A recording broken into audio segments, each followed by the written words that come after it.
Yeah, any question We have coming in? 4 questions. 1 question is from Dr. Wursel, and 3 questions is from Rebecca. Yeah, Dr. Wursel is asking, I'll just read it out. That aspect that refers to working on the sensitivity of our sensory organs is very interesting. For example, I like to collect crystals. I have several spheres, and when I hold this quartz sphere in my hand to meditate statically, after a few minutes, I begin to perceive a tingling sensation in my palms. This could be due to sensing some form of energy from the crystals? Yes, you're correct. Crystals are earth elements, right? I have spoken about it in one lesson, because at the end of the day, that's why the ancient Chinese, we have the 5 elements, you know, the energy, and crystals, of course, is very, very important. Okay, now, so this is,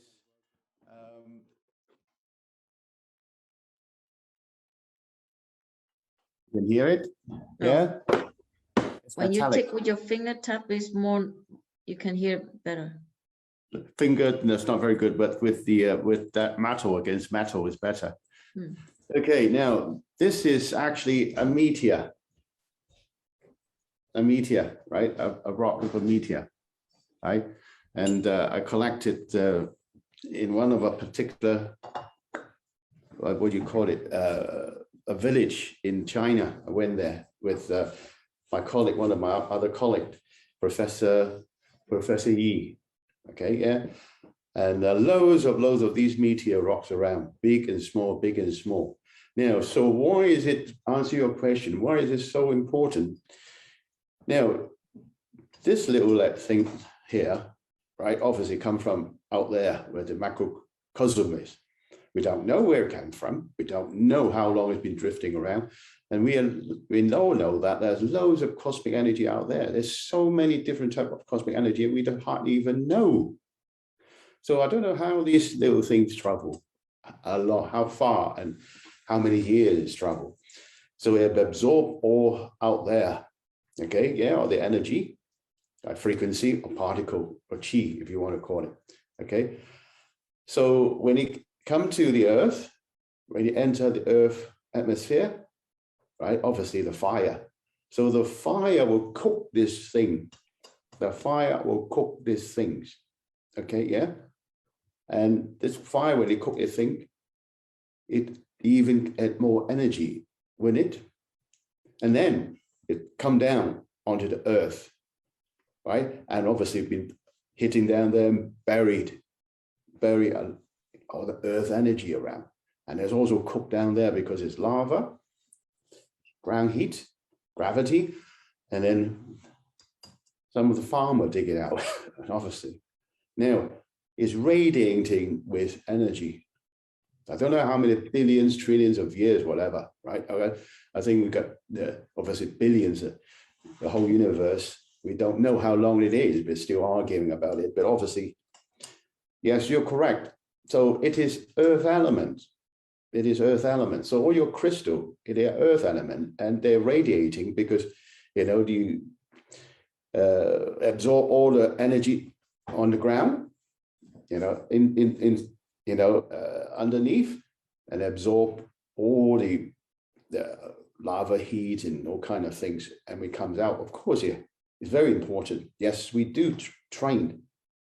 That's why when you put your hand over Earth, like now, like I've got tingling sensation, like you were saying, you've got tingling sensation. Tingling sensation is one kind of, you know, shall we say, your body is feeling something and it's a reaction.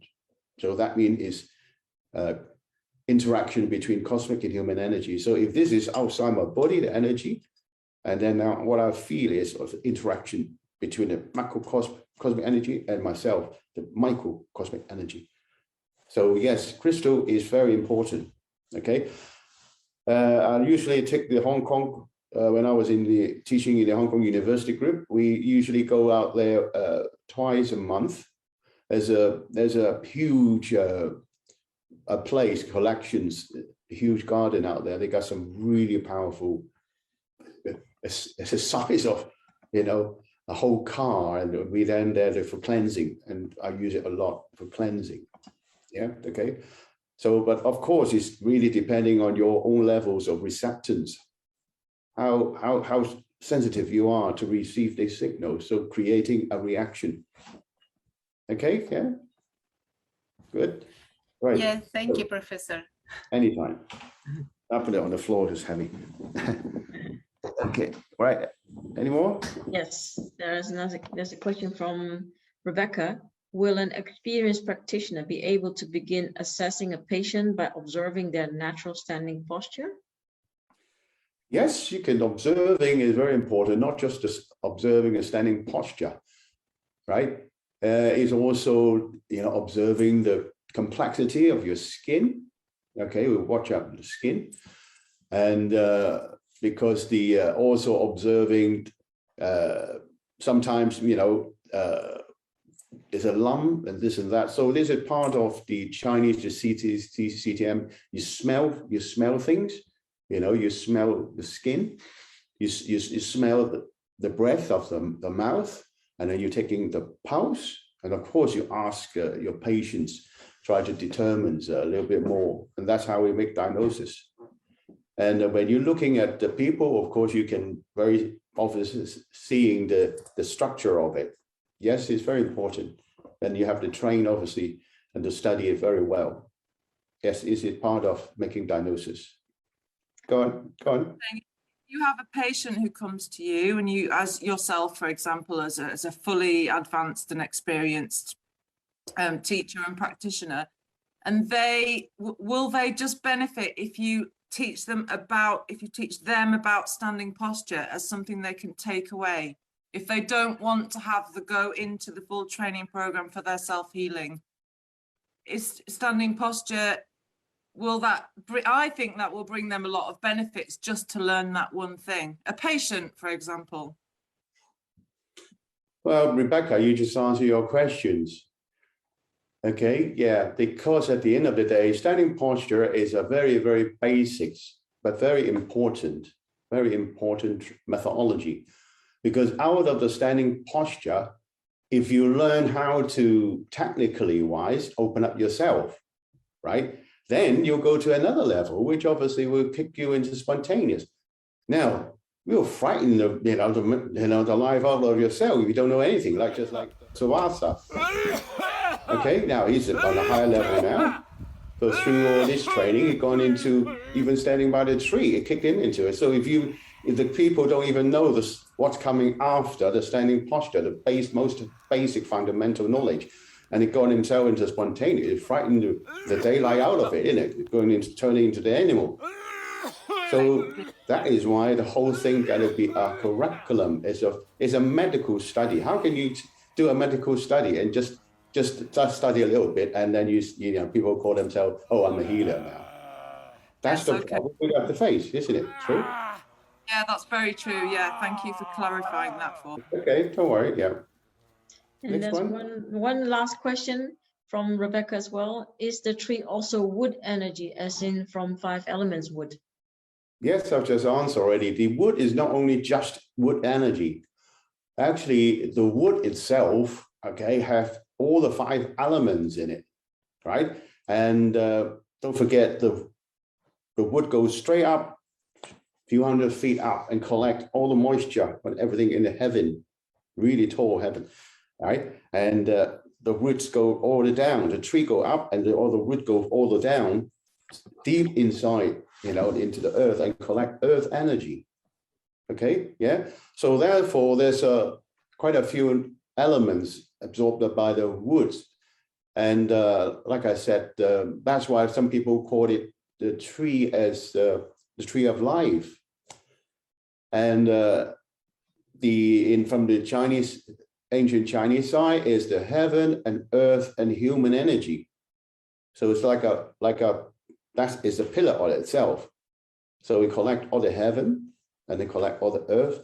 And when we're human standing in the middle of it, of course, if you're sensitive enough and your training allow you, to exchange energy, and there's lots of the 5 elements energy going through. Yes, yeah, It is. Wood is the elements of the tree is very important. Okay, very important. Okay. And the last question from Ines Hirsi. She's also a participant from Argentina. She's asking, are we going to practice the standing posture with you sometime? Yes, of course, that's why the whole curriculum is about, but I cannot just teach you over an hour, can I? It's just like how you get that semispinatus capitis. That's a subconscious muscle group. So I show you the picture. Now you go and get the hanging power. So that's why the problem with a lot of people today, when they do training, right, it's not, I'm not saying it's the student's fault, because we are, as student, and myself, is, you know, I'm still a student. It's that a lot of the time is these unqualified teachers' fault. They make things into so ridiculous and give all the students very misinterpretation. The hanging power. So another hanging power is, all right, like a piece of string you're hanging up. So are you going to tie something in the ceiling and you do standing there and there's a hanging power? That's what some Chinese master was teaching that student. So that is why it's a very detailed human engineering. So like if I show it to you, I have to show you how to make connection with these. These are semispinatus capitis, right? Yeah. How are you going to control that? Because it's subconscious muscle group. That's why the whole curriculums for the university levels, and of course I'm teaching it, but I can't teach it over an hour, you know, I mean, it's just a Zoom session. Okay, yeah. So it will have, you have to go through the whole, you know, proper training session, I'm afraid. It's not only just, you know, this, what about the semispinatus erector, the whole thing, and how are you going to shed it? So you have the muscle here as well. We call it dong, and how you transfer the whole body weight down there in an arc. We did like a arc shape. Yeah. So it's very, very technical. Okay. Yes, I'll be teaching, but through curriculums. Yeah. Yes, I agree. It's very technical. I remember in Slovakia, you were explaining that during the detox camp. And then it was very difficult to understand. So how do you use that muscle? And so it took a few days or a couple of times. And now after 1.5 years of training, I understand a bit more than I before. So it's not easy to just learn it now or during 1 hour session. So yeah, it looks easy, but it is not that easy. I know, Oh, I know. Yeah. And I think this will be the last one because it's almost 11 o'clock. It's from Jason Petalin. How can you have a solid structure and remain fluid in your movements?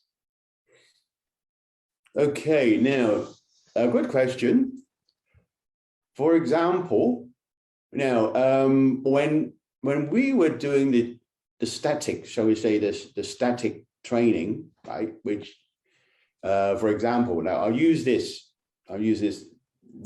semispinatus erector. Remember that, look, if you look at me doing it, right? Untrained person, a lot of people try to copy it. But for a few of you guys have actually gone through the lesson, you know it's not just like that, like this. It looks easy. Now, I've got my hanging power now. This is the hanging power. Okay, now when I let go, you've gone back down again.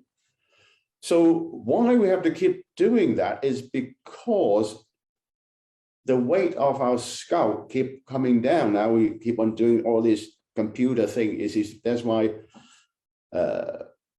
recently, I mean, now that you know the science moving forward, but it's affecting all our health because the weight of this keep pulling down because we're looking down as well. So wear and tears on these strip of muscles.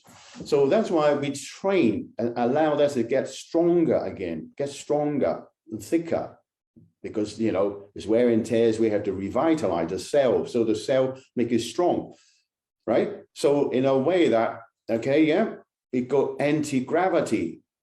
So by the time when we just focus on here, that's it, done. I set it now because I set my subconscious muscles, okay, yeah, into my consciousness, because now here, then in my head, don't move, because my two strip of muscles, ligaments, that is quite strong, right? It's, you know, sustain my head. Okay, so that's why it's the building block. You have to allow time for your cell to get stronger, and so is the hanging power. So you hang in power there. So my pillar is already locked on it. So by the time I move, right, yeah, I'm still, you know, pretty straight. But then again, when we use the five essences, that's two different things, because now we use backward and forward. We're actually flexing the pillar, because that is another, shall we say, objective of it, because then remember, we have to use the left and right turn, the up and down, the backward and forward, to manipulating our spine. And that's why, that's when you're talking about movement. Now that's donggong, which is, you know, moving, right? Moving training. If you want to use the word meditation, that's fair enough. Like I said, I don't want to argue with the name. It's just to try to not to use that word, because it's completely misused. Okay, so it's a moving meditation, or if you're just sitting there and trying to breathing in, you know, using the microcosm, or the microcosmic part, that Jingong, that's static meditation. If you want to use it, that's fine. So it's two completely different objectives with training. One is, shall we say, biological, the microcosmic part, and we start moving on all this. These are macrocosmic parts. Stimulate 6 meridian here and stimulate 6 meridian on the leg. So it's two complete training objectives. Okay, Jason? Good. Right. So I think it's getting late now. Okay, so if you really want to join and see if you like it or not, then please contact our the controller. Okay, yeah. So if you're in, you can recommend your friends to come to join us. Okay, but try out. You might not like it. Maybe you like it. Okay. I have put out the email address where you can send your information if you want to join the Thursday evening webinar with Argentina, which is hosted by Dr. Wursel and Dr. Willis. And any questions you can send to info@achesearch.nl. Thank you very much, everyone.